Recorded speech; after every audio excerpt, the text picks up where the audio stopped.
Bukan yang udah dibuka boxnya, tapi ini benar-benar handphone baru, tapi flash sale ya. Namanya juga flash sale, jadi pasti cepat-cepat dia dapat. Unitnya sangat-sangat terbatas. Diingatin lagi, yang pertama kali flash sale adalah S10 Plus dari harga 14 juta jadi 10.500.000 rupiah.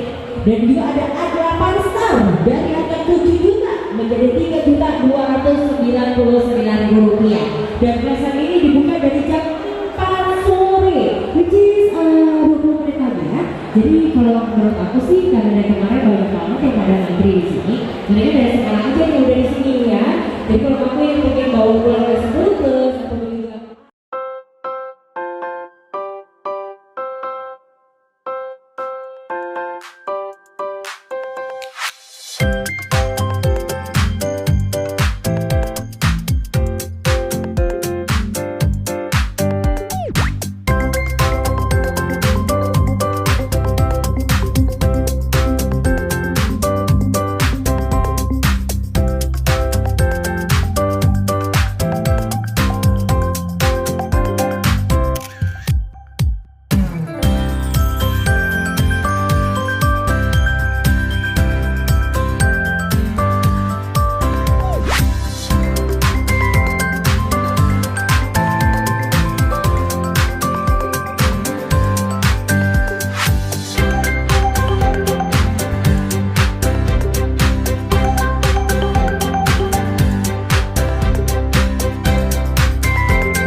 la la